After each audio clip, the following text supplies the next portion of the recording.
ಸ್ನೇಹಿತರೆ, ಇದು ಪುತ್ತೂರು, ಸವಣೂರು, ಕಾಣಿಯೂರು, ಸುಬ್ರಹ್ಮಣ್ಯ ರಸ್ತೆಯಲ್ಲಿರುವಂಥ ಕುದ್ಮಾರ್ ಜಂಕ್ಷನ್. ಈ ರಸ್ತೆಯು ನೇರವಾಗಿ ಆಲಂಕಾರನ್ನು ಸಂಪರ್ಕಿಸುತ್ತೆ.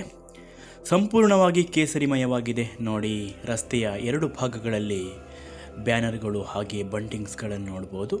ಸುಮಾರು 3 ಕಿಲೋಮೀಟರ್ ತನಕ ಇದೇ ರೀತಿಯ ಒಂದು ಶೃಂಗಾರವನ್ನು ನೋಡ್ಬೋದು.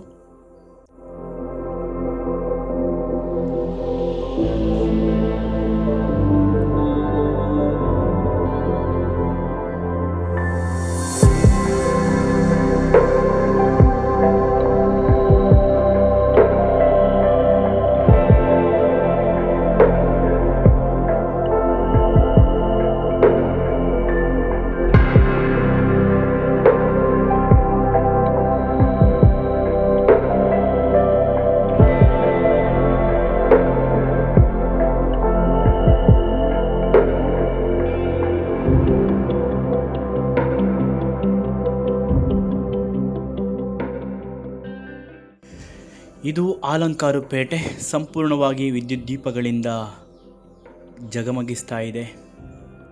ನೋಡ್ತಾ ಇರ್ಬೋದು, ಸಂಪೂರ್ಣವಾಗಿ ಕೇಸರಿಮಯವಾಗಿದೆ. ಜೊತೆಗೆ ವಿವಿಧ ಬಣ್ಣದ ವಿದ್ಯುತ್ ದೀಪಗಳಿಂದ ಕಂಗೊಳಿಸ್ತಾ ಇದೆ.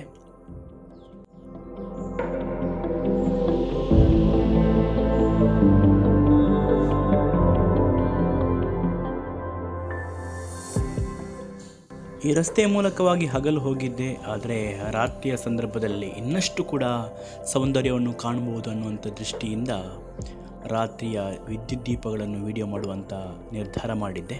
ಆದರೆ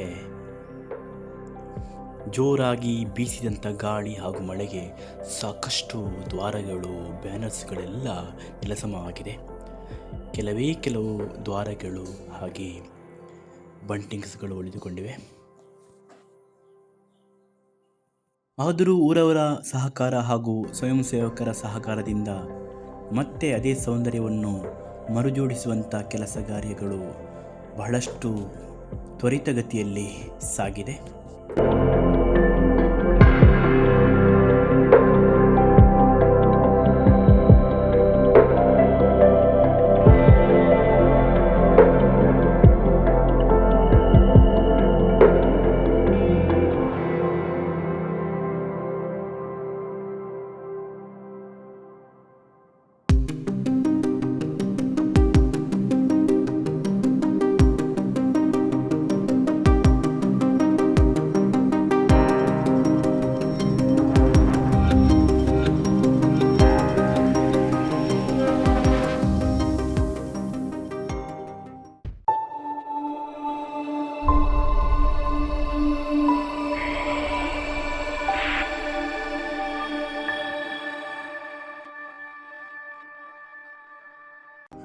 ನಮಸ್ಕಾರ ಸ್ನೇಹಿತರೆ, ನಾನು ಇವಾಗ ಶ್ರೀ ಕ್ಷೇತ್ರ ಶರವೂರು ದೇವಾಲಯದ ಮುಂಭಾಗದಲ್ಲಿದ್ದೀನಿ.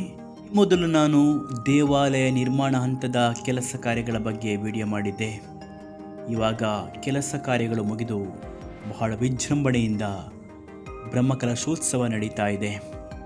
ವೀಕ್ಷಕರೇ, ತಾವು ನೋಡ್ತಾ ಇರ್ಬೋದು, ಅತ್ಯಂತ ಎತ್ತರವಾದಂತಹ ಹಾಗೂ ವಿದ್ಯುತ್ ದೀಪಗಳಿಂದ ಕಂಗೊಳಿಸ್ತಾ ಇರುವಂತಹ ದೇವಾಲಯದ ಮಹಾದ್ವಾರ. ಬಹಳಷ್ಟು ಎತ್ತರವಾಗಿರುವಂತಹ ಈ ಒಂದು ಮಹಾದ್ವಾರವನ್ನು ಬಹಳಷ್ಟು ಕಡಿಮೆ ಅವಧಿಯಲ್ಲಿ ಕಟ್ಟಲಾಗಿದೆ. ಇಷ್ಟೊಂದು ಎತ್ತರವಾಗಿ ಯಾಕೆ ಕಟ್ಟಲಾಗಿದೆ ಅಂತ ಹೇಳಿದರೆ, ರಥೋತ್ಸವ ನಡೆಯುವಾಗ ರಥವು ಈ ದ್ವಾರದ ಮೂಲಕವಾಗಿ ಸಾಗಿ ಬಂದು ದೇವಾಲಯದ ಮುಂಭಾಗದಲ್ಲಿರುವಂತಹ ಭದ್ರಕಾಳಿ ಗುಡಿಯ ತನಕ ಸಾಗಿ ಬರಬೇಕು. ಈ ಒಂದು ಕಾರಣದಿಂದಾಗಿ ಪೂರ್ವಯೋಜಿತವಾಗಿ ಈ ಒಂದು ಮಹಾದ್ವಾರವನ್ನು ಕಟ್ಟಲಾಗಿದೆ.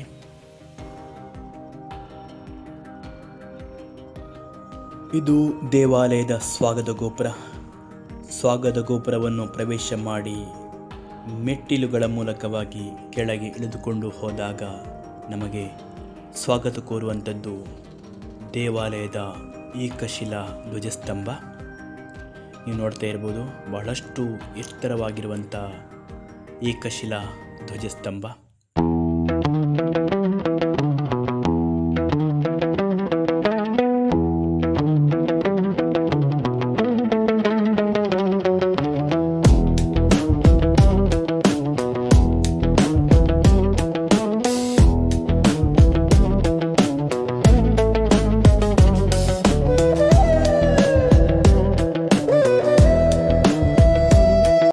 ನೋಡಿ ವೀಕ್ಷಕರೇ, ಇದು ಸ್ವಾಗತ ಗೋಪುರದ ಹಿಂಭಾಗದ ದೃಶ್ಯ. ಅದರಲ್ಲಿ ಸಾಕಷ್ಟು ರೂಮುಗಳ ವ್ಯವಸ್ಥೆಯನ್ನು ನೋಡ್ಬೋದು. ಹಾಗೆಯೇ ದೇವಾಲಯವು ವಿವಿಧ ರೀತಿಯ ಪುಷ್ಪಗಳಿಂದ ಶೃಂಗಾರಗೊಂಡಿರುವುದನ್ನು ನೋಡ್ಬೋದು.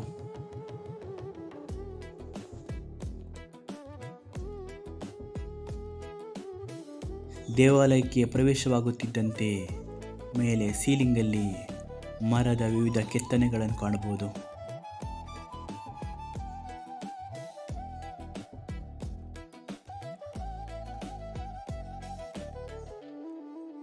ಬನ್ನಿ ಸ್ನೇಹಿತರೆ, ಇದು ದೇವಾಲಯದ ಗರ್ಭಗುಡಿಯ ದೃಶ್ಯ. ಹಾಗೆ ಮೇಲ್ಭಾಗದಲ್ಲಿ ಸೀಲಿಂಗಲ್ಲಿ ವಿವಿಧ ರೀತಿಯ ಆಕಾರಗಳಿಂದ ಮರದ ಕೆತ್ತನೆಗಳನ್ನು ಕಾಣಬಹುದು.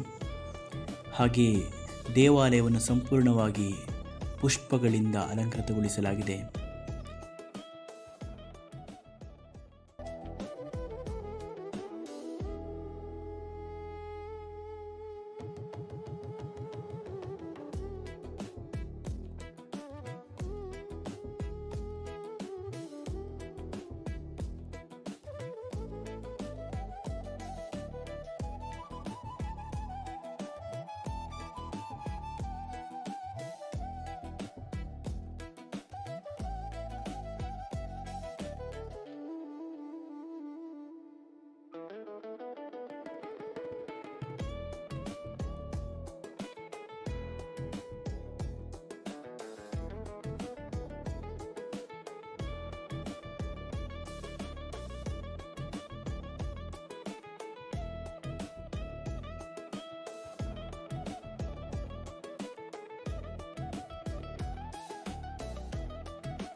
ಸ್ನೇಹಿತರೆ, ಇದು ಭೋಜನ ಶಾಲೆಯ ದೃಶ್ಯ.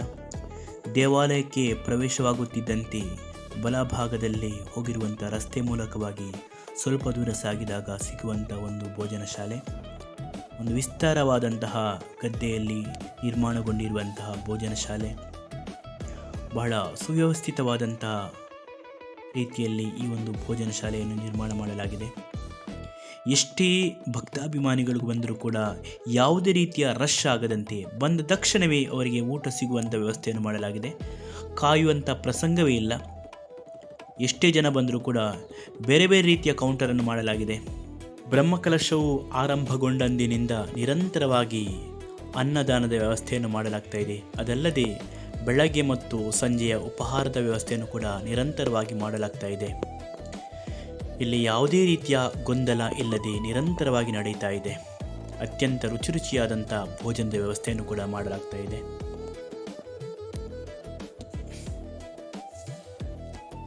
ಬಹಳ ವಿಸ್ತಾರವಾದಂಥ ಸೀಮೆಯನ್ನು ಒಳಗೊಂಡಂಥ ಈ ಒಂದು ದೇವಾಲಯದ ಭಕ್ತರು ಸ್ವಯಂ ಪ್ರೇರಿತವಾಗಿ ಸ್ವಯಂ ಸೇವಕರಾಗಿ ಇಲ್ಲಿ ದುಡಿತಾ ಇದ್ದಾರೆ. ಆ ಕಾರಣವಾಗಿ ಯಾವುದೇ ರೀತಿಯ ಅವ್ಯವಸ್ಥೆ ಇಲ್ಲಿ ಕಂಡುಬರುವುದಿಲ್ಲ. ವೀಕ್ಷಕರೇ, ತಾವು ನೋಡ್ತಾ ಇರ್ಬೋದು ಭಕ್ತಾಭಿಮಾನಿಗಳು ಸಲ್ಲಿಸಿರುವಂಥ ಹೊರೆ ಕಾಣಿಕೆಯ ಉಗ್ರಾಣ. ಬೇರೆ ಬೇರೆ ರೀತಿಯ ತರಕಾರಿಗಳು ಹಾಗೆ ವಾಣಿಜ್ಯ ಪದಾರ್ಥಗಳನ್ನು ಇಲ್ಲಿ ಶೇಖರಣೆ ಮಾಡಲಾಗಿದೆ.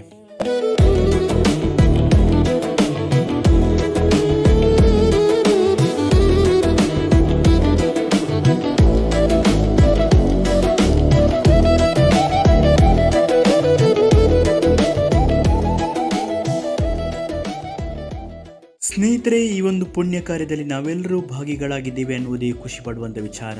ಹಾಗೆಯೇ ಈ ಒಂದು ವಿಡಿಯೋ ನಿಮಗೆ ಇಷ್ಟ ಆದರೆ ಲೈಕ್ ಮಾಡಿ, ಶೇರ್ ಮಾಡಿ, ಹಾಗೆ ಕಮೆಂಟ್ ಮಾಡೋಕ್ಕೆ ಮರಿಬೇಡಿ. ಇನ್ನೊಂದು ಹೊಸ ವಿಡಿಯೋದೊಂದಿಗೆ ಮತ್ತೆ ಸಿಗ್ತೀನಿ. ಅಲ್ಲಿಯವರೆಗೆ ಎಲ್ರಿಗೂ ಕೂಡ ಟೇಕ್ ಕೇರ್, ಬಾಯ್ ಬಾಯ್, ನಮಸ್ಕಾರ.